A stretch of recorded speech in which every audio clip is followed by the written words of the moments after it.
Muy buenas, ¿cómo andan? Acá estamos en Columna Pyme, en Noticias Pi, y hoy tenemos un invitado de lujo, un lujazo. Él se define como arquiperiodista empresario, con lo cual la charla va a pasar por todos lados, así que bienvenido Hernán Barbero Zarzábal, gracias por estar aquí.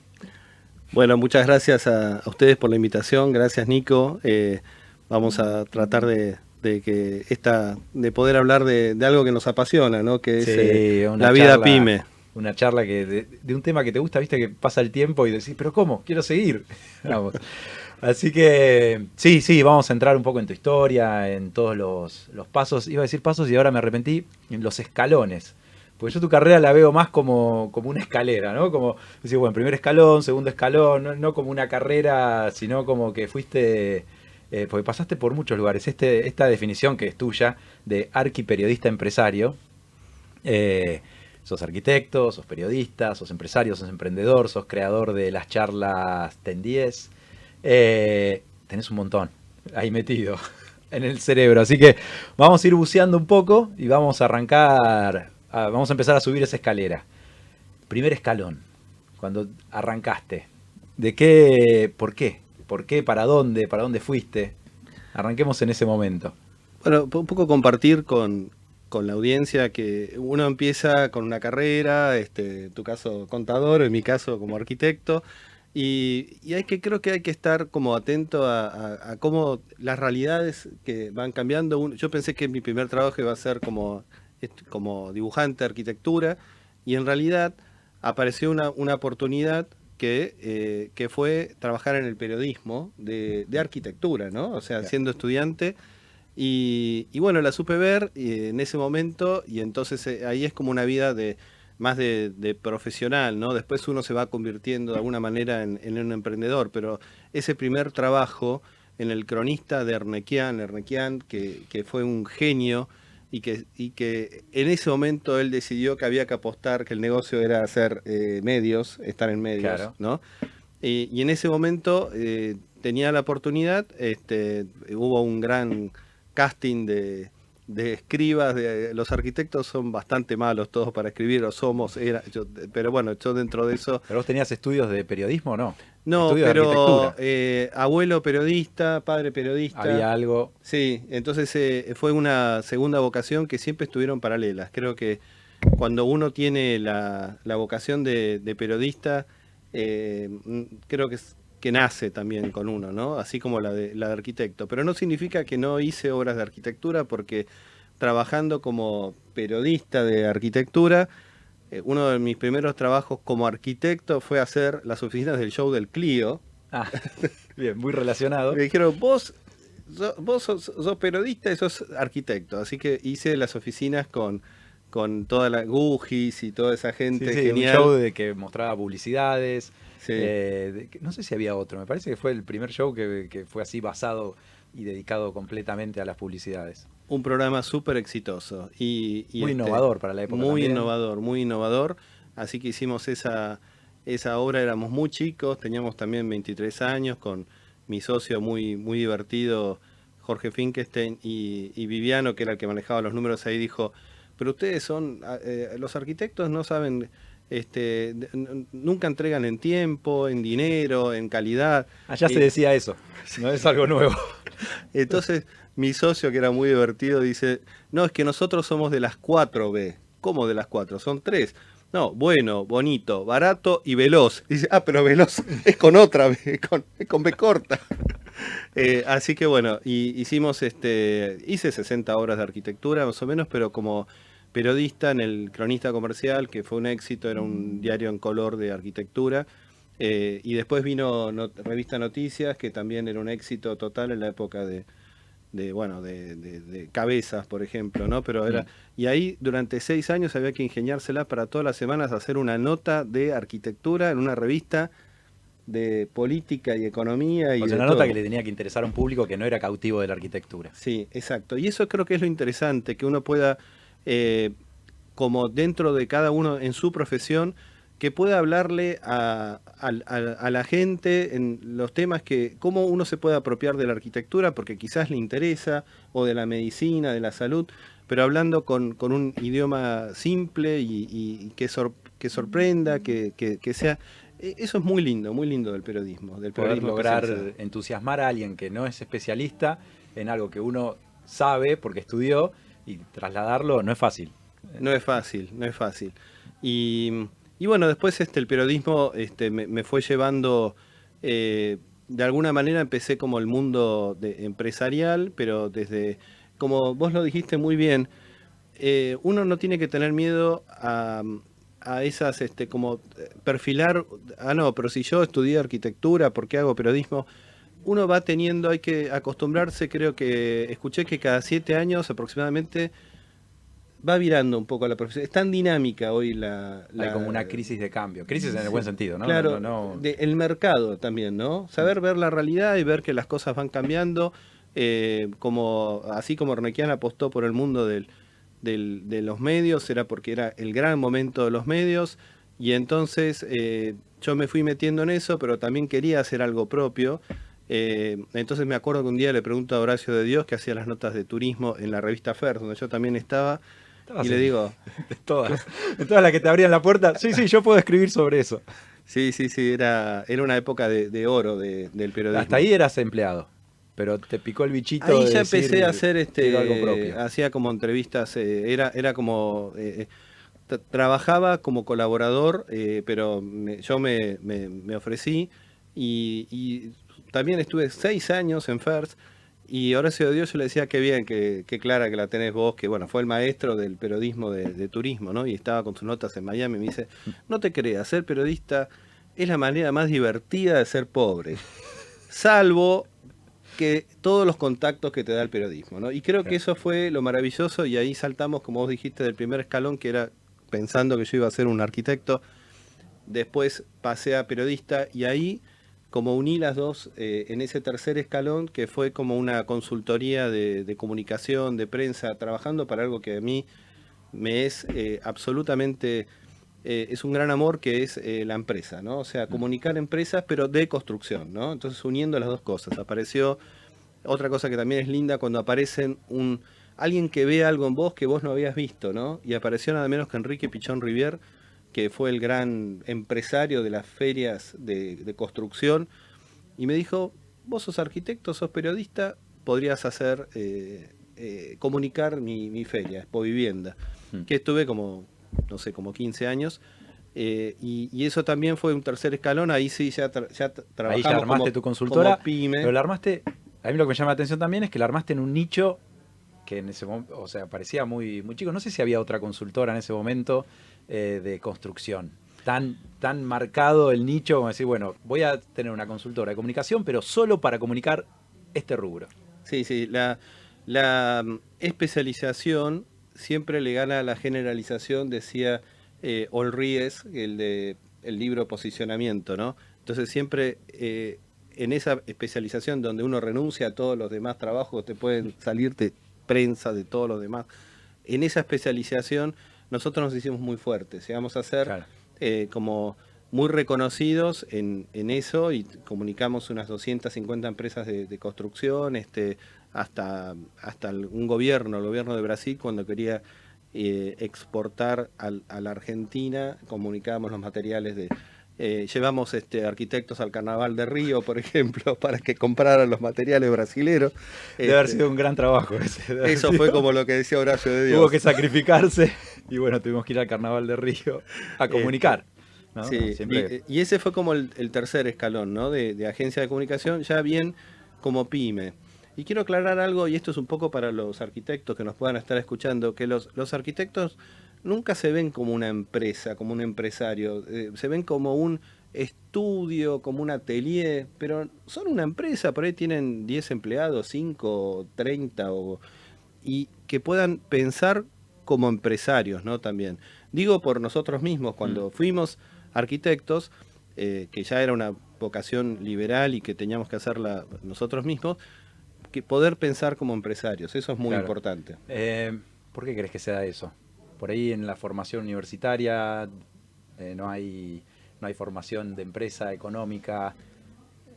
Eh, sí, El manejo del dinero en un estudio de arquitectura es fundamental y también cómo rinde, o sea, tener un concepto de rentabilidad en el propio estudio, porque la profesión de arquitecto no es muy rentable, sobre todo la dirección de obra, ¿no? Mm. Y además uno maneja mucho dinero, ¿no? Un arquitecto, un cliente que había echado al anterior arquitecto, entramos ahí, quiero también nombrar a otro, mi gran maestro fue el arquitecto Carlos Divar, con quien empezamos en el periodismo, pero también hacíamos obras, y entonces le pregunto, ahora que ya tomamos confianza, ¿por qué echaste al anterior arquitecto? Me dice, mira, yo los arquitectos ya sé que cuentan el tiempo distinto de los seres humanos, pero eso ya lo sabía, no lo eché por eso. Sé que cuentan el dinero distinto de los seres humanos, pero tampoco lo eché por eso. Lo eché porque no tenía sentido común, ¿no? Estaba haciendo mi casa, una casa de $1.000.000 en Highland Park, y estaba en manos de alguien que no tenía sentido común. Pero digamos, esta anécdota viene a que en realidad sí hay que saber manejar el tiempo y el dinero, ¿no? Y que eso no está en la génesis de cuando uno estudia arquitectura, no te enseñan esa visión metodológica de administrativa y de dinero, sino de creatividad, ¿no? Claro. En definitiva era lo que ese cliente quería, que era sentido común, creatividad bien entendida. Pero deberíamos de alguna manera adquirirla, esa Sí. mentalidad. ¿Mm? Sí, bueno, eso pasa en muchas profesiones, también no sé, se me viene a la mente medicina, también hay Ujú. muchos médicos que emprenden en una clínica o en algún... y no se ven como empresarios, se siguen viendo como médicos y es muy fuerte y hasta que por ahí queda mal, decir, no, no, viré a empresario o agregué, anexé una parte empresarial. Hasta lo ven como, no, yo soy médico, no puedo mostrarme como empresario. Pero bueno, pasaste esa barrera, lograste atravesar esa barrera, armaste tu consultora. Sí, ahí tuvimos un equipo grande de gente y después vino el cuarto nivel, que vino un poco naturalmente y eso creo que es también en esto que uno dice no hay que tener miedo a ir cambiando de profesión, de perfil. Aparece también otra gran pasión, que en realidad es como el propósito de mi profesión, que es tender puentes, que es conectar. Y ahí aparecen hacer eventos, ¿no? Al principio Bien, nos decían, bueno, me gustan las mutaciones. Ahora pasamos a organizador de eventos. claro, organizar eventos de construcción, convocar eventos bueno, terminar organizándolos completos. Entonces hace 12 años comenzamos con TEN10. Los congresos de arquitectura para mi gusto eran bastante aburridos, ¿no? Y duraba 1 hora y media un arquitecto mostrando una planta arquitectónica. Entonces yo dije, Sí, esto tiene que cambiar. Entonces descubrí que había un formato que nacía en el mundo, los Pechakucha de Japón, los TED los de TED. Estados Unidos, eran 15 minutos, 6 minutos, entonces mucha gente en poco tiempo. Eso Mm. daba un valor de conjunto. Y ahí nació TEN10, Tendencias de Diseño en 10 minutos. Empezamos hace 12 años, quisimos que sea para ser irreverente y hacer algo realmente disruptivo. Elegimos el Teatro El Cubo, que era el off Corrientes, era el lugar Claro.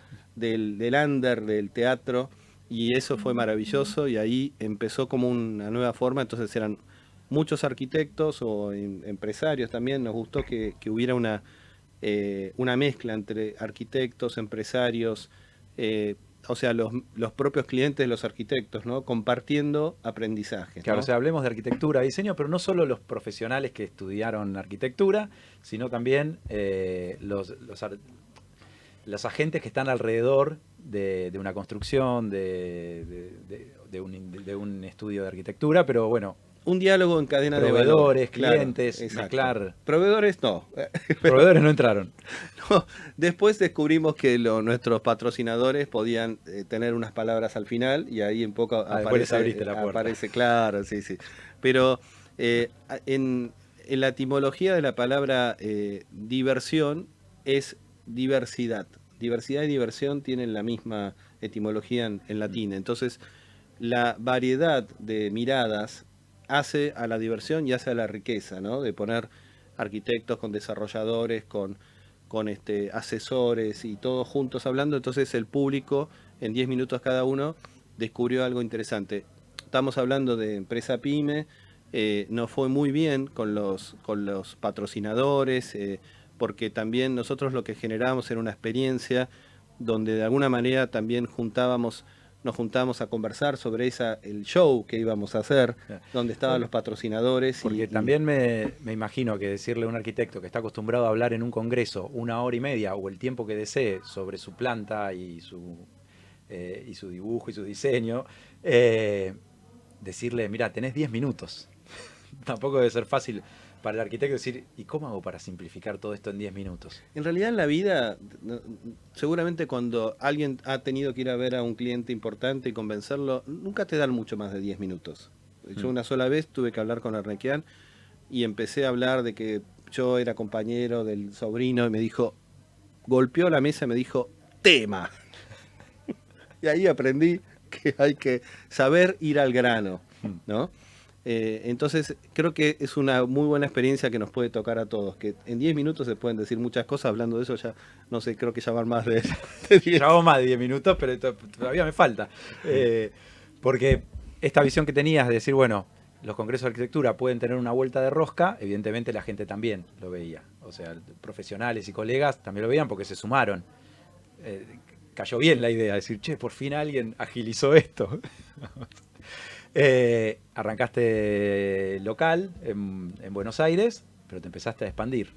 Sí, otra enseñanza, ¿no? Que hay que escuchar estas oportunidades. Vino un empresario y dijo, esto hay que hacerlo de gira por todas las ciudades. Y dijo, nosotros no sabemos jugar de visitantes, sabemos convocar gente en nuestra propia ciudad, ¿no?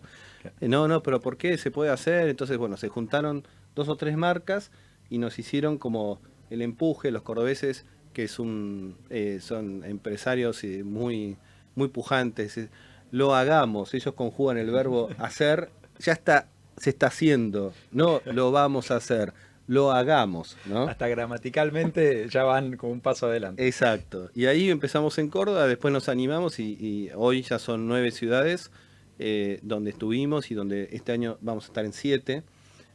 Con Tendiella, lo esperan, la gente lo espera y ya no preguntan algo que es quién va a venir a Mendoza, sino nosotros hacemos un autorretrato de cada ciudad, de lo que le pasa a esa ciudad, hacemos brillar a los mismos arquitectos que la noche anterior se encontraron en el supermercado, pero con este formato de aprender, de compartir aprendizajes entre colegas.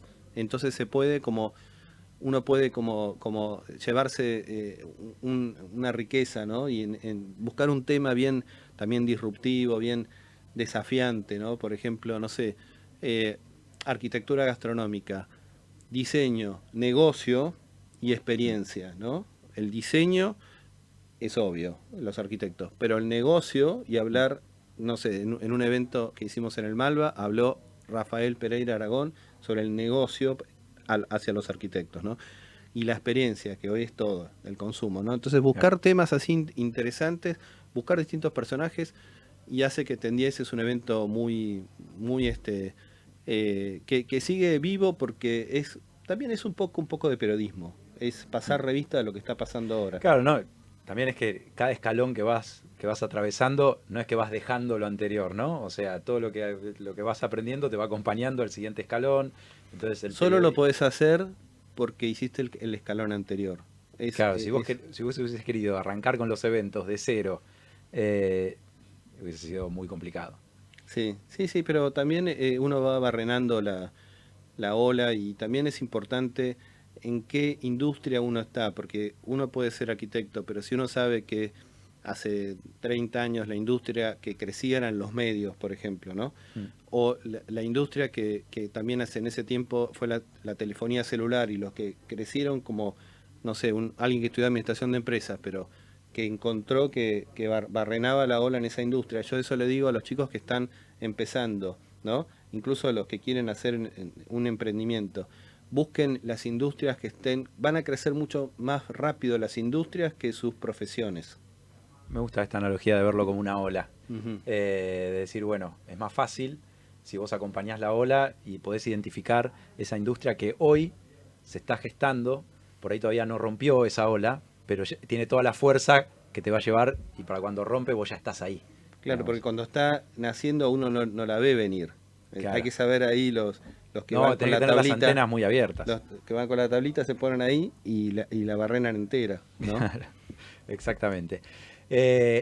Después atravesaste las fronteras argentinas porque armaste otro, no sé si otro emprendimiento o dentro del mismo emprendimiento, una mutación, eh, pero te metiste en otro baile Sí, ahí ya nosotros que se llama entramos, Expo, se llama Foro Fachadas. Foro Fachadas.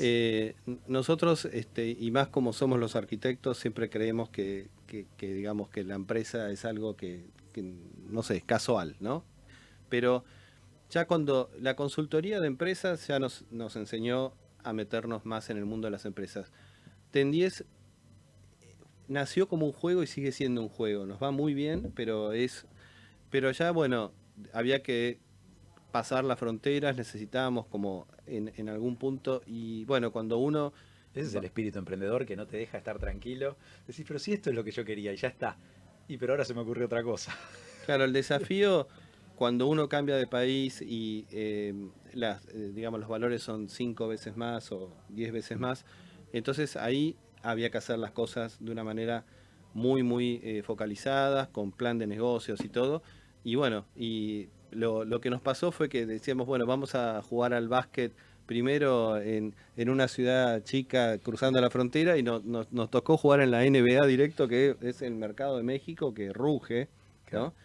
Y bueno, estuvimos ya en el 2023, hicimos el primer evento en la Ciudad de México y bueno, nos fue bien, entonces estamos volviendo sobre la misma ciudad, pero la idea es que sea itinerante. Ahora lo hacemos el 10 de abril y bueno, ya absolutamente en un mercado internacional en donde un organizador de eventos lo que hace es, ya tiene un manual de procesos, como en su momento, o como lo hace Casafoa, que se puede hacer en Perú o en Brasil, pero uno tiene un manual y eso lo tiene que aplicar para que salga bien en distintas ciudades, aunque no conozca tanto el medio ni Y convocás profesionales locales. profesionales locales, pero también, y esto también es épico, lo que nos pasó en el año 2020, cuando en marzo, abril estaba todo el mundo viendo a ver cómo flotaba. Nosotros dijimos, pero con Ten10, ¿no? Dijimos, pero ¿cómo? Pero si existe el streaming, nunca lo habíamos hecho, pero descubrimos que Zoom es una herramienta, para mí es lejos la mejor, ¿no? Mm. Y entonces, ¿por qué no lo podemos hacer? Fuimos uno de los primeros streaming de todas las profesiones que hubo, porque prácticamente, yo no sé si fue a fin de marzo, de ese terrible marzo de Mm. 2020, o los primeros días de abril, y empezamos. Contratamos el de 100, vimos que había inscriptos una burrada de gente, entonces bueno, fuimos al de 500. Los primeros había 500 personas afuera del evento, o más, y nos dábamos cuenta porque nos decían de todo por WhatsApp que no podían entrar, porque era hasta 500.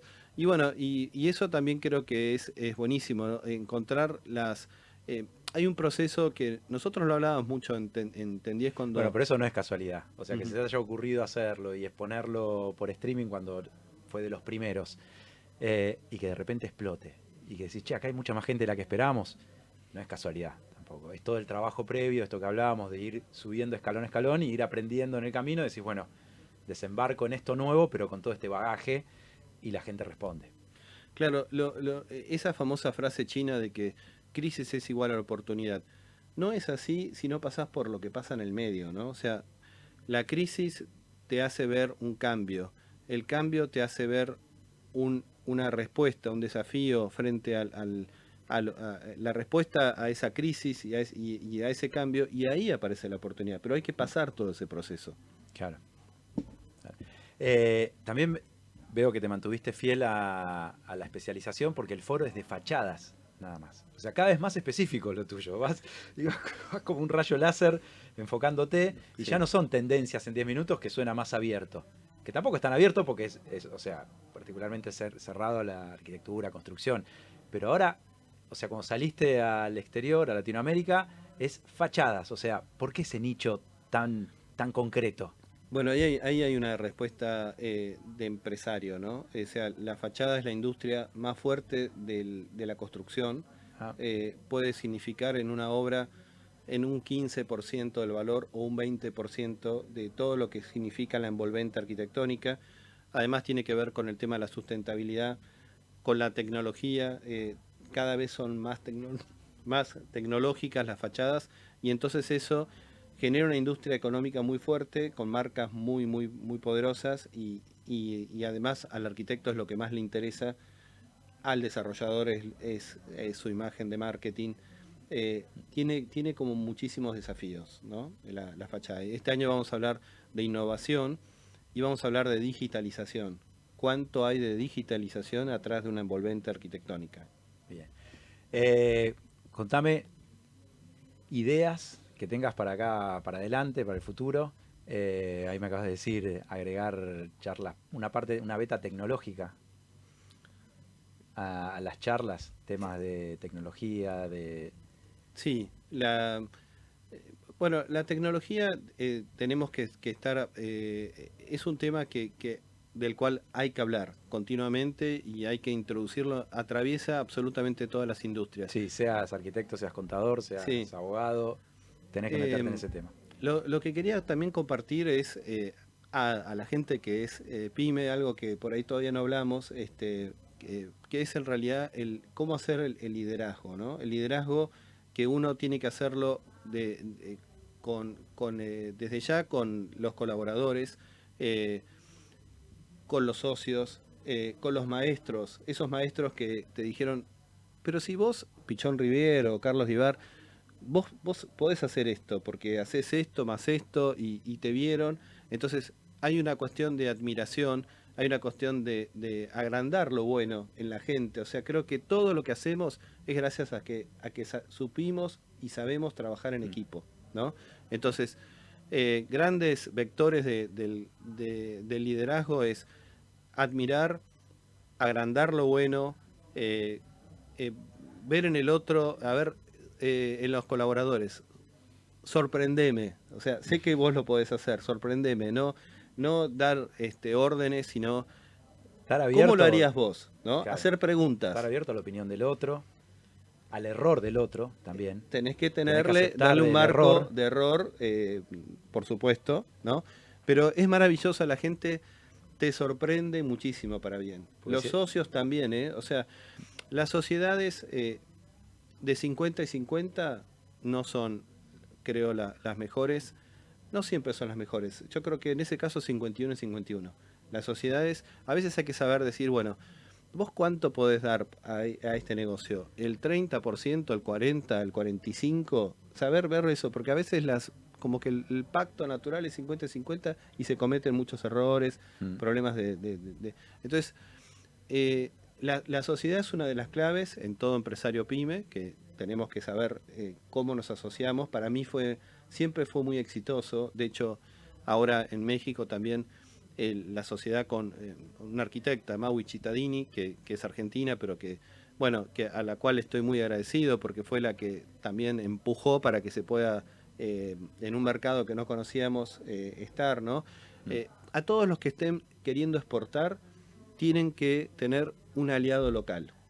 Eso también bien. es súper importante, ¿no? O sea, en definitiva, la gente, una vez le pregunté a un arquitecto que tenía 80 arquitectos en toda América Latina y crecía y crecía. ¿Cuál es el secreto? Además, como yo soy periodista, me gusta preguntar.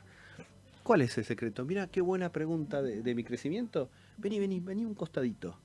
La gente. Mm. La gente con la cual trabajas. Elegir bien a la gente, ¿no? Bien, me quedo con ese mensaje. Se nos está terminando el tiempo. Te agradezco muchísimo la charla. Me quedo con eso último de que la gente es el secreto del crecimiento de cualquier negocio. Eh, Así que Hernán, muchísimas gracias por tu tiempo, gracias por compartir con nosotros tu experiencia, tu historia, en este cortito tiempo que tuvimos. Seguramente hay mucho más, pero bueno, en otra oportunidad seguiremos charlando. Así que Hernán, muchas gracias por haber estado en Columna Pyme y nos quedamos con un montón de aprendizajes. Así que muchísimas gracias. Exacto, lo que se trata creo que es compartir aprendizaje, con lo bueno y lo malo que tiene, pero ese es un poco el secreto. Estamos en una época de colaboración y la colaboración también es en esto de pensar entre todos qué es lo mejor para construir una mejor sociedad. Muchísimas gracias. Le agradecemos también a Aileen, que estuvo ahí dándonos una mano y ayudándonos en todo. Y a Ale también. Así que, hasta luego.